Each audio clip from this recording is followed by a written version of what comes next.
Hi, I'm Sarah. Today I'm telling you about Amelia's story. Her family left her out of the holidays for years. So, she bought a house and threw a housewarming party. Everyone came, friends, relatives, neighbors. Everyone except her family. A week later, they yelled, "How dare you embarrass us?" She just said, "Well, let's go." I'm sitting on my couch, scrolling through Instagram like I always do on a Tuesday night, when I see Jenny's newest Christmas post. There's mom and dad, all smiles by the tree. There's Mike, my older brother, with his wife Sarah and their two kids, opening gifts. Jenny, glowing as always, is showing off fancy jewelry. Her caption says, "Best Christmas ever with the fam." So grateful for these people. The fam, huh? I'm 32, and once again, I wasn't there. Just like Thanksgiving. Just like the last 6 years. Here's the wild part. I used to plan all the holidays. In my 20s, I'd make the calls weeks ahead, check off mom's stuffing ingredients, and make sure everyone brought something. I really thought I was the one keeping us together. But things shifted. The invites stopped. At first, I thought maybe someone forgot to tell me. Maybe they thought I already knew. So, I still showed up, and they looked surprised, but they didn't turn me away. Then it got strange. I'd ask what time dinner was, and they'd say stuff like, "We're keeping it small," or "We weren't sure if you had plans." Later, I'd see the photos, big family dinners, even with relatives I hadn't seen in years. But the moment it really hit me, that was 4 years ago. I'll never forget it. That was the day I finally understood what was actually happening. Mother's Day was coming up, and I called Mom 3 days before. "Hey, Mom, I want to come by Sunday to bring you flowers and spend some time with you," I said. "Oh," she said, and there was this pause. "Well, okay. Yes, come by." Not exactly enthusiastic, but whatever. I bought her a beautiful bouquet of white roses, her favorites, and drove the 45 minutes to their house in the suburbs. I even wore the dress she'd complimented me on before. Nobody was home. I stood there on their front porch, holding those flowers like an idiot for 15 minutes, ringing the doorbell over and over. I called Mom's cell, straight to voicemail. Called Dad, same thing. Mike didn't answer either, and neither did Jenny. I drove home confused and hurt, but I figured maybe there had been some emergency. Maybe someone was sick, and they'd all rushed to the hospital. I kept those flowers in a vase on my kitchen table, waiting for someone to call and explain. Then Jenny posted the photos. Mother's Day brunch at Romano's with the best family ever. There they all were, laughing over mimosas and eggs Benedict. Mom was wearing a corsage, not the flowers I'd brought, different ones. They'd planned it. They'd made reservations. They'd all gotten dressed up and gone out together, and not one of them had thought to tell me. That's when I stopped trying. I mean, what was the point? I still sent birthday texts because I'm not a complete monster, but I stopped calling about holidays. I stopped asking when we were getting together. And you know what? Nobody noticed. Nobody called to ask where I was or why I wasn't participating anymore. Well, except for my birthday, they forgot that, too, every year. Mike's birthday in March? Big family dinner. Jenny's in July? Pool party at Mom and Dad's. Mom's in February, Dad's in November? Always something special. Mine in September? Radio silence. Last year, my 31st birthday fell on a Saturday. I waited all day for someone to call or text. By 8 p.m., I ordered Chinese takeout and watched Netflix alone. Around 10 p.m., I got a text from Jenny, "OMG, sorry. Happy belated birthday. Work has been crazy." Work, right? As if she'd been working on a Saturday night and just remembered her sister existed. So, here I am now, looking at their perfect Christmas photos, and something inside me just snaps, not in an angry way, but in a clear way. Like, suddenly, I can see the whole picture instead of just trying to figure out what I did wrong. I don't need this. I don't need to keep hoping they'll remember I exist. I don't need to keep feeling like there's something wrong with me because my own family treats me like an afterthought. You know what I need? My own space, my own life, my own damn Christmas tree if I want one. I close Instagram and open my contacts. Sarah Martinez has been my realtor friend since college, and she's always told me to call her when I'm ready to buy. Well, guess what? I'm ready. It rings 3 times before she picks up. "Amelia, it's been forever. How are you? I'm good. Actually, I'm great. Listen, remember how you always said you'd help me find a house when I was ready? Well, I'm ready. Seriously? That's amazing. What are you looking for? I lean back on my couch and smile for the first time all evening. Something nice. Not huge, but nice. Good neighborhood. Move-in ready if possible. I've been saving for years, and I've got enough for a solid down payment. We talk numbers for a few minutes. I've been smart with money, probably because I haven't been spending it on big family vacations or group gifts or any of the other things people with close families do. My savings account is actually pretty impressive. After we hang up, I feel this weird lightness in my chest, like I've been holding my breath for 6 years and finally remembered how to exhale.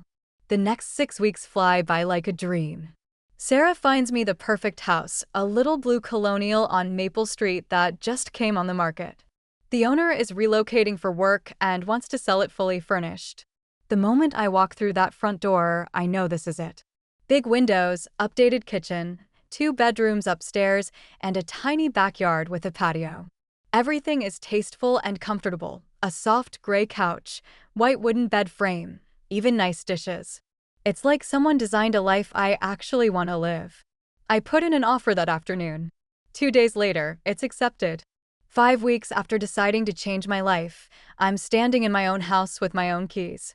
My house. The words still sound weird in my head. I work at Davidson Marketing as a senior account manager. 3 years ago, they promoted me to handle our biggest clients, which came with a substantial pay raise. That's how I managed to save so much for this house.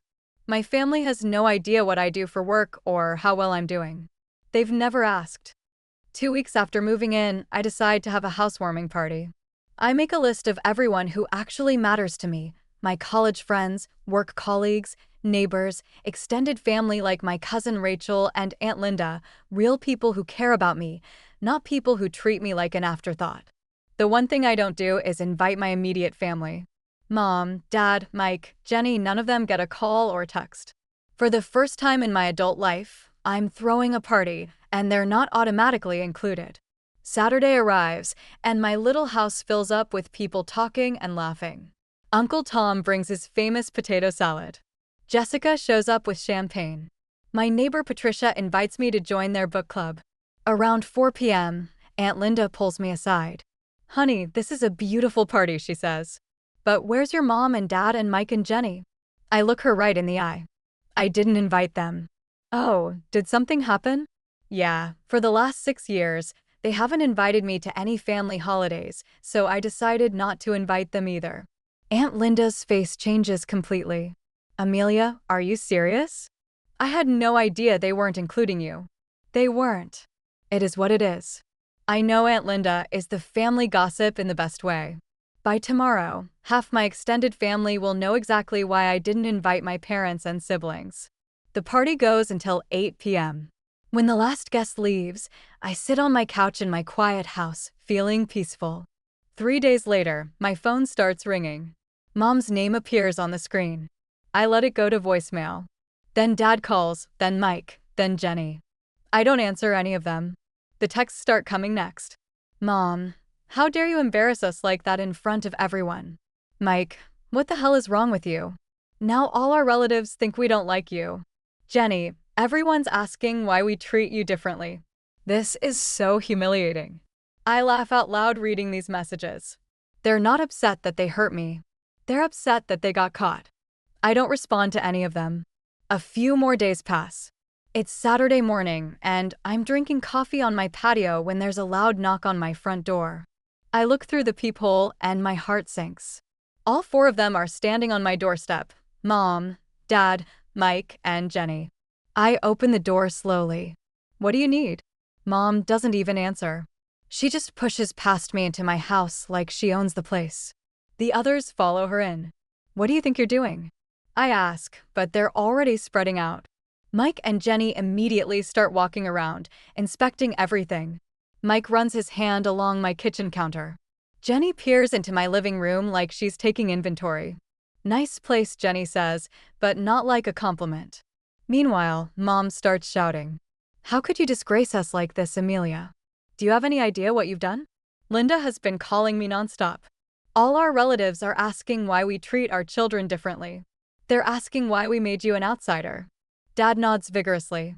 You need to call everyone back and tell them you were joking. Tell them we're a close family and you were just being dramatic. I stare at them. Why haven't you invited me to family parties for the last 6 years? The room goes quiet. Mom's mouth opens and closes like a fish. Dad looks at the floor. Well, Mom starts, mumbling something incoherent. You don't even wish me happy birthday, I say. Both my parents turn red. Mike and Jenny come back from their house tour. Jenny plops down on my couch like she belongs there. So, how'd you afford this place? She asks. It's really nice. Must have cost a fortune. If you were interested in my life, you'd know I've been in a senior position at my company for 3 years. I earned good money. Mom jumps back into the conversation. Well, you never told us about your promotion. How are we supposed to know if you didn't tell us? I look directly at her. What's the name of the company I work for? Silence. They all look at each other. Mom's eyes dart to Dad. Dad looks at Mike. Mike looks at Jenny. Jenny examines her fingernails. None of them know where I work. None of them have ever asked. I stand up. I'm not going to deny anything to anyone. I'm not going to pretend we're a close-knit family when we're not. I walk to the front door and open it wide. Time for you to leave. Mom's jaw drops. You're not even going to offer us tea? I've already done more for you than you ever did for me, I say. At least I'm letting you leave with dignity instead of leaving you standing on a doorstep with flowers like you did to me on Mother's Day. Mom's face turns bright red. She opens her mouth to say something, then closes it again. One by one, they file out of my house. Dad won't look at me. Mike shakes his head like I'm the unreasonable one. Jenny pauses at the door. This isn't over, she says. Yes, it is, I reply and close the door in her face. I lean against it for a moment, listening to them argue in my driveway before their car doors slam and they drive away. After they leave, I expect silence. I figure they'll sulk for a while and then pretend none of this ever happened, which would be fine by me. But apparently, my family doesn't give up that easily. 3 days later, an email pops up in my inbox from Dad. The subject line reads, Family Dinner Invitation. I almost delete it without reading, but curiosity gets the better of me. Dear Amelia, your mother and I would like to invite you to dinner this Sunday at 6 p.m. We'll be having pot roast and mashed potatoes. We hope you can join us. Love, Dad. It's so formal and weird, like I'm a distant relative they barely know. I delete it without responding. The next day, Jenny texts me, Want to go shopping this weekend? There's a sale at Nordstrom, and I thought we could hang out like old times. Old times? What old times? We haven't gone shopping together since I was in college. I ignore the text. Then Mike gets creative. He sends me an email with photos attached old pictures of us as kids. There's one of him teaching me to ride a bike when I was 6 and he was 10. Another of all 3 of us building a snowman in the backyard. The email says, Remember when we were close? I miss those days. I stare at those photos for a long time. We did used to be close when we were little, but that was before they decided I didn't matter anymore. I don't respond to Mike either. A week goes by with more attempts. Mom leaves a voicemail asking if I need anything for my new place. Dad sends another dinner invitation. Jenny tries calling twice. I ignore all of it. I think maybe they're finally getting the message when Mom shows up at my door again. This time, she's alone and she looks different, smaller somehow, less angry and more desperate. Amelia, please, can we talk? I want to apologize for everything. I know we haven't been good to you, and I want to make it right. She's looking at me with these sad eyes, and for a second, I almost feel bad for her. Almost. It's my birthday in 2 weeks, she says. I'm planning something small at home, just family, just us. No big party, no extended relatives. I want you there, honey. It means a lot to me. Just family. Those words land wrong. Because for years, just family never included Amelia. Please, Mom adds. I want to fix things. This is my chance to show you that you matter. She looks so sincere, so full of hope. And despite everything, she's still my mom, the one who taught me how to braid my hair and held me through my first heartbreak. Okay, I hear myself say, I'll come. Her face lights up like it's Christmas. She hugs me tight, and I let her. She still smells like the same perfume she's worn forever. For a second, I feel 8 years old again. Thank you, sweetheart. This means everything to me. After she leaves, I feel something strange, cautious hope. Maybe they've finally seen what they lost. Maybe almost losing me woke them up. Maybe we can really fix this. All week, I think about what to get her. I land on a silk scarf, navy blue with tiny silver stars, from a little shop downtown. It costs more than I'd usually spend, but it feels right. Like a peace offering. 3 days before her birthday, I'm at work, finishing a client presentation when my phone rings. It's Aunt Linda. Hi, Aunt Linda. What's up? Oh, honey, I'm so happy. I just talked to your mom. She told me the good news.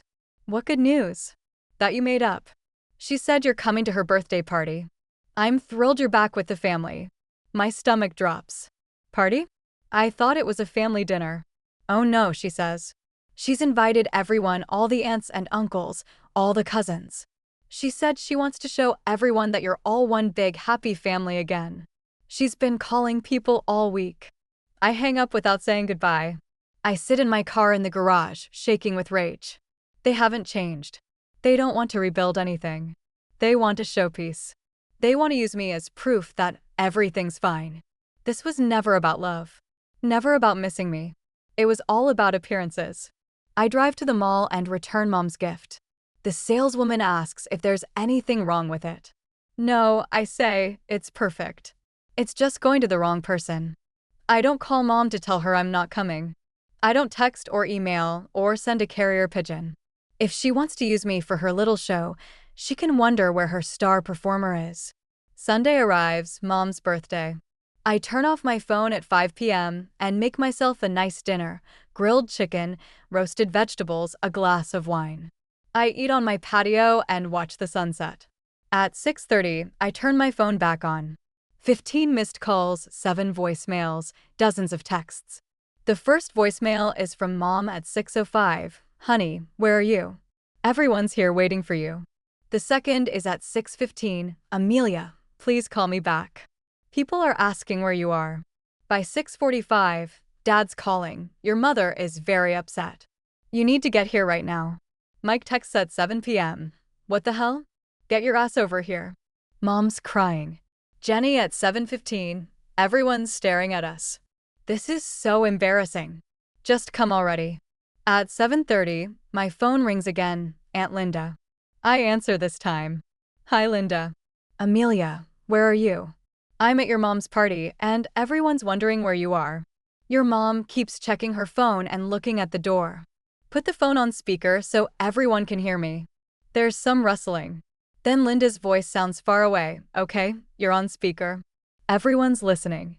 I take a deep breath. Hi, everyone. I want you all to know that when my mother invited me to this party, she told me it would be just immediate family. She said it would be a small dinner with just us. She didn't mention that she was inviting all of you. I can hear murmuring in the background. She lied to me because she wanted to use me to prove to all of you that we're a happy family, but we're not. For 6 years, they haven't invited me to a single holiday or birthday, not one. And now they want to pretend everything's fine just to save face. The murmuring gets louder. I'm not coming tonight, and I'm not going to pretend anymore. They made their choice a long time ago, and now I'm making mine. Goodbye. I hang up. My phone immediately starts ringing again, but I turn it off.